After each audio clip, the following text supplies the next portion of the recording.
Bonsoir à tout le monde. Nous nous retrouvons pour parler un peu de comment gérer la pression.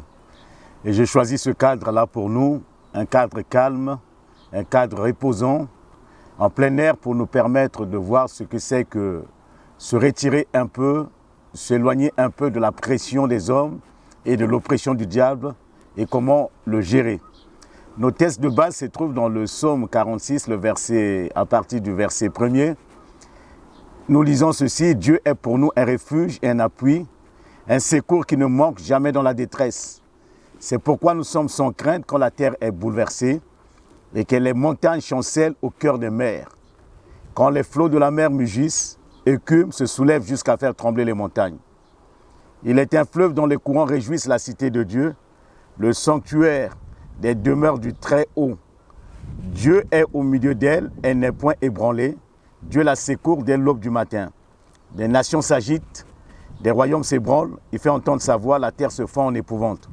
L'Éternel des armées est avec nous. Le Dieu de Jacob est pour nous une haute retraite. Bien-aimés, quand notre identité est ébranlée, quand nos croyances ne veulent plus rien dire, elles sont bouleversées, qu'est-ce qu'il faut faire? La première des choses qu'il faut faire d'abord, en commençant notre étude de ce soir, c'est nous devons d'abord compter sur Dieu. Vous savez, il y a des conflits internes. Les conflits au-dedans de nous-mêmes détruisent notre personnalité. Et souvent, nous sommes confrontés à des choix difficiles, je dirais, pour notre vie. Les combats s'intensifient dans nos cœurs. Nous risquons de perdre même notre identité. Nous ne savons pas là où nous sommes. Tout est flou. Dieu est lointain. Nous écoutons d'autres voix. La colère souvent monte dans nos cœurs. Nous avons le sentiment d'être trahis, abusés, manipulés, exploités par Dieu et les hommes. Nous ne voulons plus rien entendre, rien comprendre, voir personne. Nous éloigner reste la seule option possible. Vous savez, souvent il nous arrive de dire que je ne veux plus voir personne, je veux vivre seul, non pas avec des gens qui ne me comprennent pas. Ils sont tous contre moi, ils ne m'aiment pas, tout ce que je fais est mauvais, je suis incompris, je ne suis pas respecté, je n'aime pas leur présence, ils sont des personnes toxiques pour moi, j'ai peur de l'échec, peur d'être abandonné, peur d'être rejeté, peur de ne pas m'affirmer dans la vie.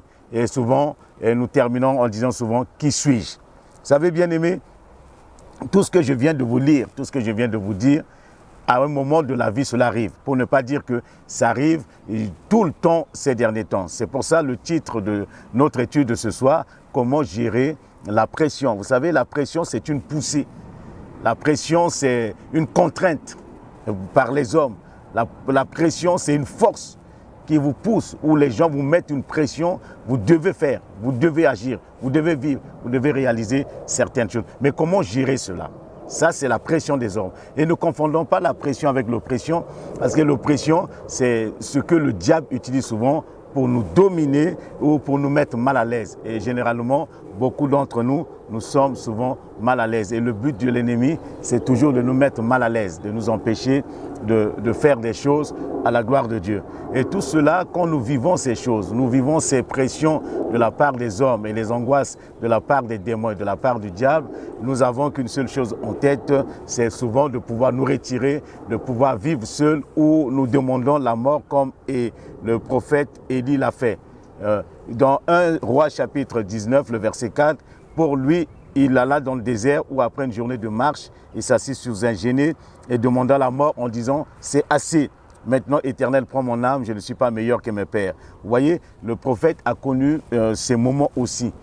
Il a connu ces moments d'angoisse, ces moments de pression de la part de la population, de la part de Jézabel, qui a mis une pression énorme sur Élie. Et peut-être qu'en ce moment, beaucoup d'entre nous passons par ces moments de pression, où tu passes par des moments de pression. J'aimerais te rassurer, te dire tout simplement, quand ces temps-là arrivent, ces moments-là arrivent, il faut que tu commences à compter réellement sur le Seigneur. Mais comment un homme aussi puissant en parole, puissant en action, capable de faire descendre le feu du ciel par sa prière, se retrouve dans un état dépressif et il finit par demander la mort. Il était oppressé par le diable, il était pressé par Jézabel.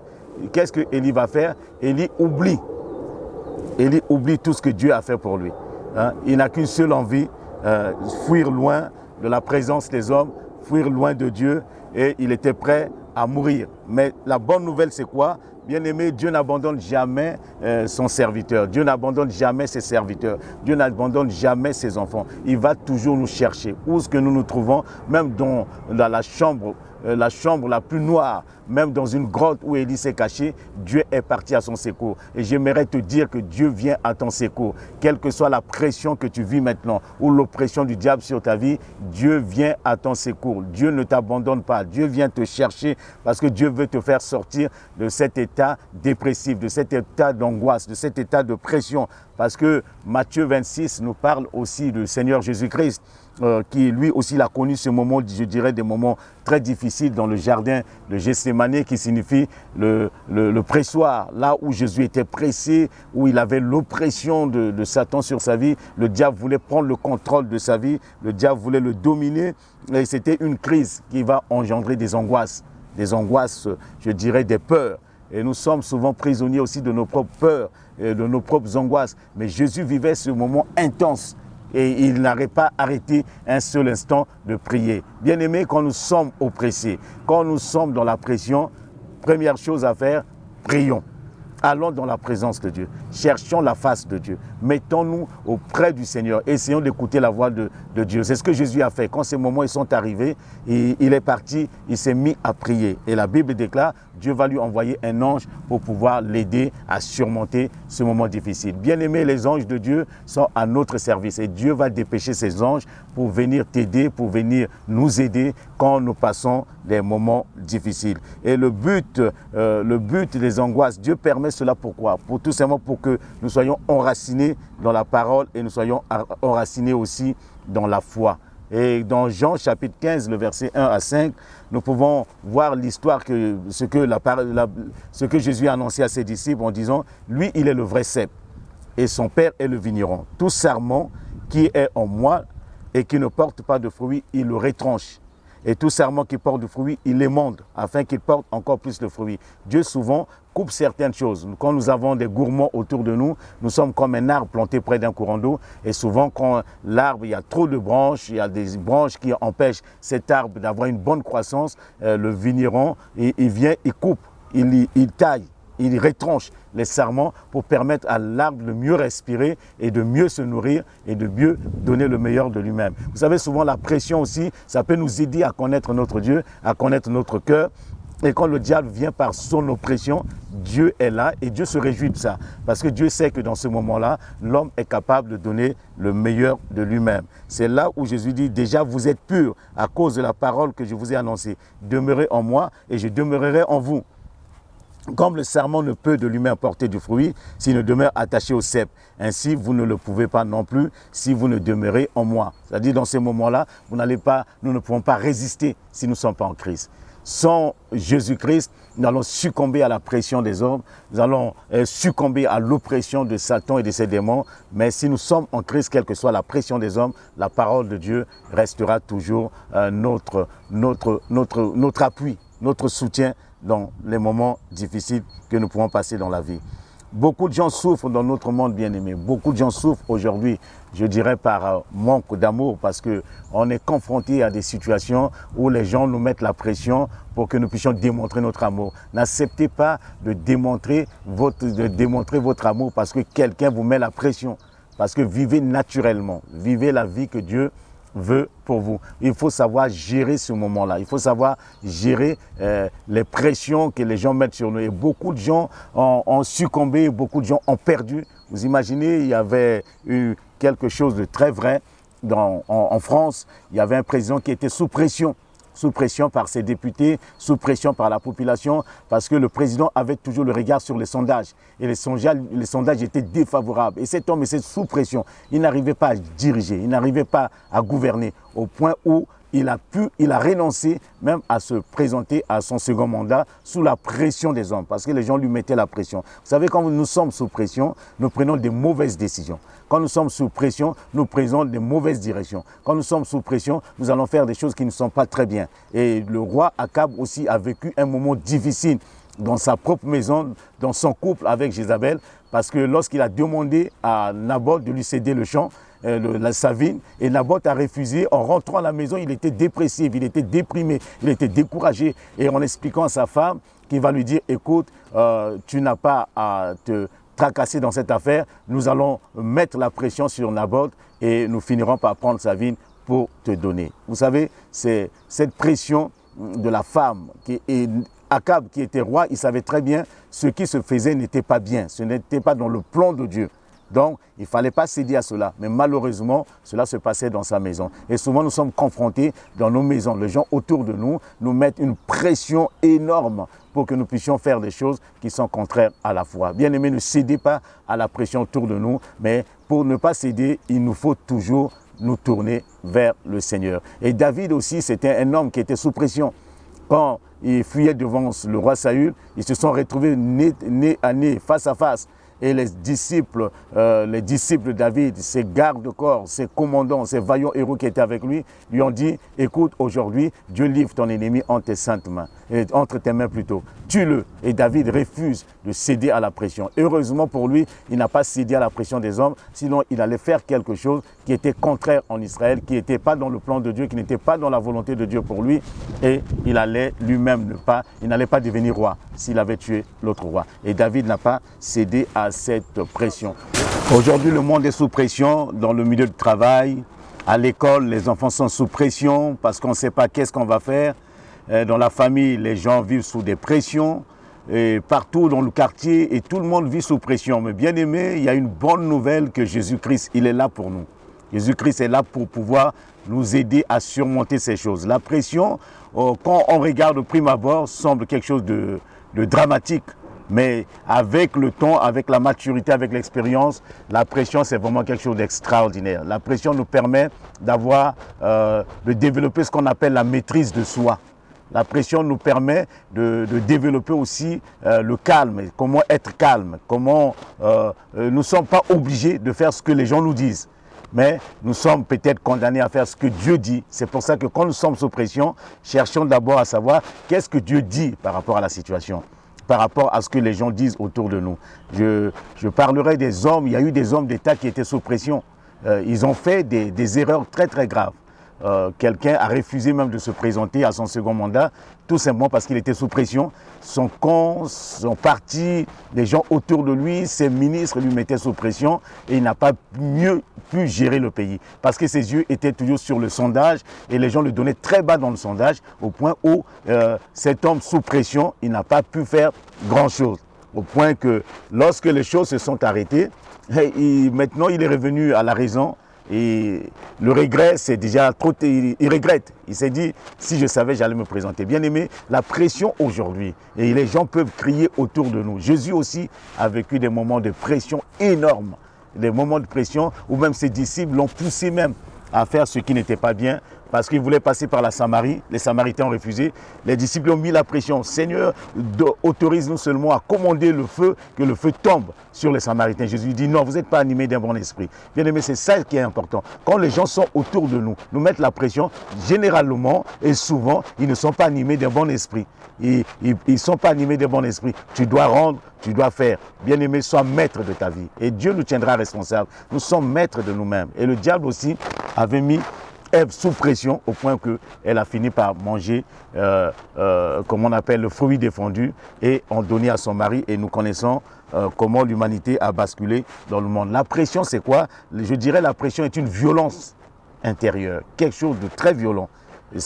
Et souvent, le diable l'utilise pour mettre dans nos têtes plein de choses, des fausses croyances, des mensonges. Et tout cela, c'est tout simplement dans le but de nous détourner de Dieu. Vous pouvez lire Genèse 3, le verset 1 à 3. Vous allez voir comment le diable a mis la pression sur ce couple. En leur disant que le verset 3, et quant au fruit de l'arbre qui est au milieu du jardin, Dieu a dit, vous n'en mangerez point et vous n'y toucherez point de peur que vous ne mouriez. Oui, mais quand Dieu a créé l'homme, Dieu ne voulait pas que l'homme meure. Ça, c'est la vraie vérité. Dieu ne voulait pas que l'homme meure. Dieu voulait que l'homme soit à son image et à sa ressemblance. Comment un homme qui a l'image et la ressemblance de Dieu allait mourir? Ce n'était pas dans le plan de Dieu. C'est Dieu voulait rester avec l'homme. Dieu voulait faire de l'homme son vis-à-vis. Dieu voulait faire de l'homme son confident. Dieu voulait faire de l'homme son ami. Dieu voulait faire de l'homme son disciple. Dieu voulait faire de l'homme le responsable de la terre. Donc Dieu n'avait jamais pensé un seul instant à ce que l'homme meure. Mais quand le péché est entré dans la race humaine, c'est le péché qui réduit la durée de notre vie sur cette terre. C'est le péché qui arrive à corrompre nos corps, à corrompre nos pensées, à corrompre notre âme et à nous rapprocher davantage de la mort. C'est pour ça que aujourd'hui, on peut mourir à 1 mois, on peut être un avorton, on peut mourir à 3 mois, on peut mourir à 6 mois, à 10 ans, 15 ans, ainsi de suite. On peut mourir à 70 ans. Mais au départ, il n'en était pas question. Dieu n'avait pas prédestiné l'homme à devenir un avorton. Dieu n'avait pas prédestiné l'homme à mourir à 30 ans, mais Dieu voulait que l'homme demeure avec lui. Mais quand le péché est entré, l'homme meurt physiquement, mais ceux qui sont en Christ, ils vivent éternellement avec Dieu. Nous ne devons pas céder à cette pression, à ce mensonge du diable, où le diable va tout faire pour nous manipuler, pour nous faire croire que Dieu ne nous aime pas. Pour X raisons, il nous fait croire que Dieu ne nous aime pas et que nous ne sommes pas acceptés comme enfants de Dieu et que nous ne serons jamais utilisés par Dieu. Et beaucoup de gens vivent sous cette pression-là. Ils pensent que Dieu ne les aime pas et ils ne valent plus rien. Ils sont condamnés à vivre dans la médiocrité et ils n'ont pas le niveau et ils ne sont pas assez intelligents pour réussir dans la vie et cela met une pression sur la vie des gens. Vous savez, on parle de l'enfant prodigue qui a quitté sa famille pour vivre seul. Alors que Dieu a dit, il n'est pas bon que l'homme soit seul. Mais tout cela est arrivé à cause de la pression, des mauvaises fréquentations, des gens autour de lui qui lui faisaient croire qu'il pouvait s'en sortir seul, qu'il pouvait vivre sa vie, qu'il pouvait être heureux, qu'il n'a pas besoin d'un encadrement spirituel, il n'a pas besoin d'un encadrement, je dirais même physique, il n'a besoin de personne. Alors que Jésus nous a dit, si le sarment n'est pas attaché au vrai cep, le sarment ne peut pas produire beaucoup de fruits. Donc cet enfant n'avait pas compris ces choses et il était devenu comme un électron libre qui se balade sur la terre et qui disparaît sans laisser des traces. Nous ne sommes pas des électrons libres pour exister et disparaître sans laisser des traces. Mais nous sommes des enfants de Dieu. Nous ne devons pas vivre sous la pression. Parce que combien de gens ont détruit leur foyer à cause de la pression des autres? Combien de couples ont divorcé? Tout simplement parce qu'il y a la pression des parents, il y a la pression du mari, il y a la pression de la femme, il y a la pression des enfants, il y a même la pression des voisins sur les familles. Au point où les gens perdent des pédales et ils divorcent. Et la souffrance des enfants. Combien de gens ont quitté leur association, leur église, leur travail à cause de la pression? Combien de gens sont aujourd'hui internés dans des centres à cause de la pression des gens sur leur vie? Bien-aimé, tu as la force. Le Seigneur te donne la force de surmonter toutes ces choses. Et c'est pour ça, le titre de notre enseignement, de cette réflexion de ce soir, c'est comment gérer cette pression qui vient sur nos vies. Nous devons faire très très attention. Si nous ne sommes pas attachés au Père, nous ne sommes pas attachés à la famille de Dieu, nous risquons de vivre dans la dépression. Nous risquons de vivre des moments difficiles. Dieu est ton Père, Dieu est notre Père. Nous devons nous accrocher à Dieu, nous devons nous accrocher à notre famille si nous voulons réussir dans ce monde. Est-ce qu'il y a-t-il des solutions à nos angoisses et à nos peurs? Je dirais oui, il y a des solutions. Il y a des solutions à nos peurs, à nos angoisses. Et nous vivons une époque de peur. Vous savez, la peur fait des ravages dans notre société. Les gens sont angoissés. Les gens sont stressés. Rien que dans l'idée déjà que je risque de perdre mon emploi. Les gens sont sous des angoisses. Rien que dans l'idée, je peux attraper une maladie. Les gens vivent dans les angoisses. Il y a des maladies imaginaires. Il y a des choses qui naissent. Et il y a beaucoup de choses qui viennent parce que nous sommes angoissés. Nous sommes sous pression. Nous voulons faire les choses et les gens nous poussent à faire beaucoup d'erreurs. Nous devons, bien aimer, savoir gérer la pression que les gens mettent sur nous. Et souvent, il nous arrive de commettre l'irréparable parce que nous sommes tout simplement sous pression. Dans le psaume 18, le verset 1 à 7, ça c'est une des bonnes nouvelles que nous devons relire tout le temps dans notre vie et nous approprier de ces paroles. C'est du serviteur de l'Éternel, de David, qui adressa à l'Éternel les paroles de ce cantique. Lorsque l'Éternel lui délivrait de la main de tous ses ennemis et de la main de Saül, il dit, je t'aime, ô Éternel, ma force. Je t'aime, ô Éternel, ma force. Aime Dieu, aimons Dieu. Aimons Dieu. Dieu est notre force. Dieu est notre soutien. Comment gérer? Aimer Dieu. Commencez par aimer Dieu. Commencez par l'adorer. Commencez par le célébrer. Et commencez par vous aimer vous-même. Commencez par vous respecter vous-même. Commencez par élever Dieu dans votre vie et vous verrez que la pression qui est là, la pression va commencer petit à petit à disparaître. Éternel, mon rocher, ma forteresse, mon libérateur. Et David sait que Dieu est son rocher. Dieu est ton rocher. Tu ne vas jamais chanceler. Bien-aimé, on ne déplace pas un rocher n'importe comment. Dieu est notre rocher. Donc nous sommes bâtis sur ce rocher. Notre foi est bâtie sur ce roc. C'est pour ça que nous ne devons pas céder à la pression.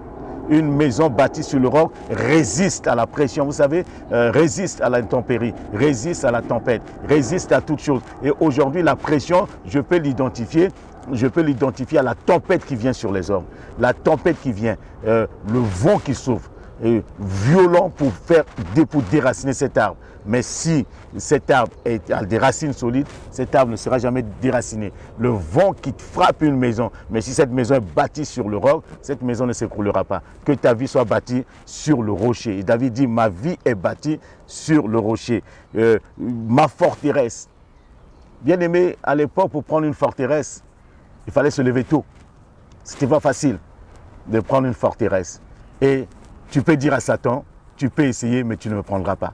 Tu peux dire aux forces des ténèbres, aux puissances maléfiques, aux hommes, je ne suis pas un homme à me laisser facilement emballer, me laisser facilement détrôner, me laisser facilement manipuler, me laisser facilement embarquer dans des choses qui ne sont pas à la gloire de Dieu. Nous cédons à la pression lorsque nous laissons la parole de Dieu de côté. Nous cédons à la pression lorsque nos regards ne sont pas tournés vers Dieu. Mais David dit, il est ma forteresse, mon libérateur. Quelle que soit la pression des hommes, Dieu va te libérer.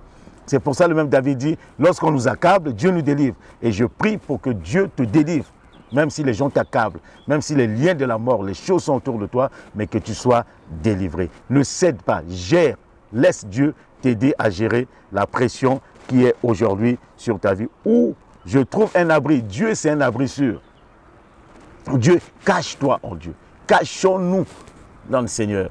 Cachons-nous dans la parole de Dieu. Regardons à la parole de Dieu. Les gens veulent que nous ne puissions pas appliquer la parole de Dieu. La pression fait que nous ne devons pas nous regarder à la parole de Dieu. Vous savez, Hérode a tué le prophète Jean-Baptiste tout simplement à cause d'une pression, d'une petite fille seulement.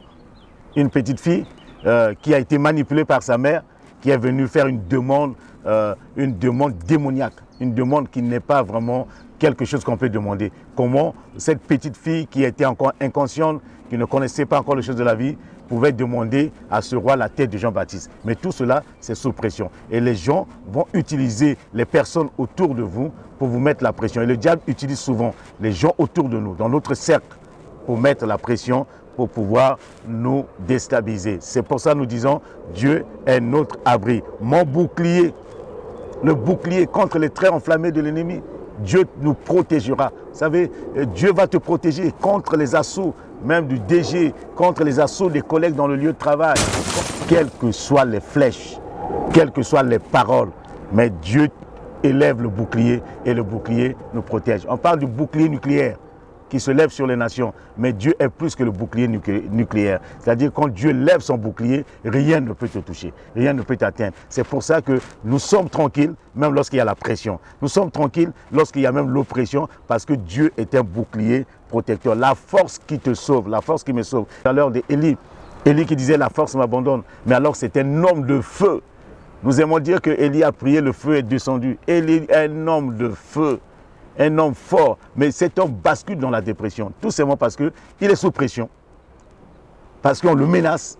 Peut-être que quelqu'un essaie de menacer ta vie. Les gens essaient de menacer ton équilibre. Les gens essaient de menacer ton foyer. Ils essaient de menacer ta maison. Bien-aimé, une bonne nouvelle pour toi, l'Éternel, c'est lui qui te sauve. Dieu va te sauver. La force de l'Éternel dépasse la force de tes ennemis. La force de l'Éternel dépasse la force de tes adversaires. Ils ne pourront pas te vaincre. Si Dieu est pour toi, qui peut te vaincre? C'est pour ça, puise ta force dans la présence de Dieu. Il est ma haute retraite. C'est là où on se cache. Il faut se cacher dans la présence de Dieu. Il ne faut pas se cacher. Élie est parti se cacher dans une caverne. Bien aimé, nous ne devons pas nous cacher dans des maisons. Nous ne devons pas nous cacher quelque part, mais nous devons nous cacher dans la présence de Dieu. C'est notre haute retraite. Je m'écris, loué soit l'Éternel, je suis délivré de mes amis. J'aimerais que tu le répètes aussi avec moi. Je m'écris, loué soit l'Éternel, je suis délivré de mes ennemis. Je suis délivré des liens. Je suis délivré de mes angoisses. Je suis délivré de toutes ces choses. Les liens de la mort m'avaient environné et les torrents de la destruction m'avaient épouvanté. Les liens du sépulcre m'avaient entouré. Les filets de la mort m'avaient surpris. La dépression, c'est les liens de la mort. Les liens qui viennent sur nous. On n'a plus envie de vivre. On est dans le noir, on se croit faible, on se croit insignifiant, on se croit incapable, on se croit vaurien, on se dit je ne pourrai pas. Mais ce sont les liens de la mort qui m'environnent et qui s'amènent dans la peur. Mais la bonne nouvelle, le verset 7, dans d'autres versions, le verset 6, dans d'autres, dans ma détresse, j'ai invoqué l'Éternel, j'ai crié à mon Dieu. Le temps est venu que tu cries à Dieu. Invoque Dieu. Comment gérer la pression? C'est tout simplement d'invoquer Dieu, de crier à Dieu. De son palais, il a entendu ma voix et mon cri est parvenu devant lui à ses oreilles. Quels que soient les cris du malheureux, l'Éternel écoute. Quand nous sommes dans le malheur, quand nous nous sentons malheureux, quand nous nous sentons indignes, quand nous nous sentons découragés, déprimés, dépassés par les événements, crions à l'Éternel et l'Éternel écoute nos cris. L'Éternel écoute nos cris. L'Éternel entend nos prières. S'appuyer sur Dieu malgré les moments difficiles de la vie. Il faut toujours s'appuyer sur Dieu. J'en conviendrai avec vous que la vie n'est pas simple. On vit dans des pressions. Moi-même, je n'ai subi des pressions. Pour nous qui sommes souvent les pasteurs dans l'église, les gens te mettent sous pression. Les gens veulent tel programme. Les gens veulent telle chose. Les gens veulent que tu pries comme ça. Les gens veulent que quelque chose se passe comme ça. Les gens veulent tel message. Tu es sous pression tout le temps. Même quand on se lève, on ne sait pas qu'est-ce qu'on va dire. Parce que quelqu'un va dire, tu as parlé mal contre moi. Tu as dit ceci. On est sous pression. On ne sait pas qu'est-ce qu'il faut faire. Mais Dieu est une haute retraite. Nous nous appuyons sur Dieu. Nous nous appuyons sur Dieu. Nous vivons dans un monde de pression, mais nous devons toujours nous appuyer sur Dieu. Même si les sondages te disent qu'il n'y a personne qui est pour toi, mais sache tout simplement que Dieu est pour toi. Même si tu fais un sondage pour dire combien de gens, même si tout le monde, les gens ne t'aiment pas, mais j'aimerais te dire que Dieu t'aime. Et si Dieu t'aime, cela importe, cela te suffit. C'est Dieu qui garantit toute ta vie. C'est pour ça que je dis dans les moments difficiles, dans ces moments de pression que tu vis, dans les moments d'oppression du diable, nous devons nous appuyer sur Dieu dans les moments difficiles. Et je terminerai par le psaume 142 à partir du verset 1er. C'est le psaume de David. Il dit, de ma voix je crie à l'Éternel, de ma voix j'implore l'Éternel. Je réponds ma plainte devant lui, je lui raconte ma détresse. Ne racontez pas votre vie aux gens. Ne racontez pas votre détresse aux gens, mais racontez votre détresse à l'Éternel. Parlez à Dieu. Prenez un moment, retirez-vous dans la présence de Dieu et exposez votre cas à l'Éternel. Quand mon esprit est abattu au-dedans de moi, toi tu connais mon sentier. Sur la route où je marche, ils m'ont tendu un piège. Quand mon âme est abattue, bien aimé, la pression, la dépression, c'est tout simplement quand notre âme est abattue. Quand notre âme n'a plus envie de rien. Quand notre âme ne veut plus adorer, quand notre âme ne veut plus avancer, Dieu nous conduit. Jetez les yeux à droite et regardez, personne ne me reconnaît. Même si personne ne vous reconnaît, tout refuge est perdu pour vous. Nul ne prend souci de votre âme, mais c'est l'Éternel à qui je crie. Et David dit, tu es mon refuge, mon partage sur la terre des vivants. Bien-aimé, Dieu veut partager ta vie. Dieu veut t'aider. Dieu veut t'accompagner. Dieu veut marcher avec toi. Il voit la pression, il voit l'oppression du diable, mais il veut partager tes peines. Il veut partager tes journées. Il veut partager tes nuits. Il veut partager tes moments de joie ou tes moments difficiles. Mais le Seigneur veut être avec toi. Il est attentif à ton cri. Il est attentif à tes cris. Et le verset 7 nous dit, « Car je suis bien malheureux, délivre-moi de ceux qui me poursuivent. Ils sont plus forts que moi. » Tire mon âme de sa prison afin que je célèbre ton nom. Les justes viendront m'entourer quand tu m'auras fait du bien. Et Dieu a promis de nous faire du bien. Vous savez, quand nous sommes, tire mon âme de la prison. Que ton âme sorte de la prison. La dépression, c'est une prison. L'oppression, c'est une prison. La pression, c'est une prison. Mais sors de cette prison. Sors de cette prison. Gère cela avec Dieu. et laisse Dieu te conduire. Laisse Dieu t'aider à sortir de cette prison. Et beaucoup de gens, bien que libres, mais ils sont en prison parce qu'il faut faire ce que les autres veulent. Il faut faire ce que les gens nous disent. Mais j'aimerais te dire, dès ce soir, à partir de maintenant, tu n'es pas obligé de faire ce que les gens veulent que tu fasses. Mais tu dois faire ce que la parole de Dieu déclare et tu seras un homme libre. Et je terminerai en te disant les bonnes paroles de Christ et tu connaîtras la vérité et la vérité te rendra libre. Sois libre et adore Dieu en esprit et en vérité. Que le Seigneur te garde, que le Seigneur te bénisse. Réécoute ce message et essaye de voir comment gérer les choses avec le Seigneur. Ne le gère pas tout seul, mais gère-les avec Dieu. Que Dieu puisse veiller sur toi. Seigneur, merci pour mon frère parce que tu vas lui apprendre comment gérer la pression dans le lieu de travail, la pression dans la famille, la pression dans son couple, la pression de ses parents, la pression de ses amis, la pression de ses connaissances, la pression dans son voisinage. Seigneur, tu sauras l'aider par ce message à pouvoir s'en sortir de cette prison où le diable veut l'amener.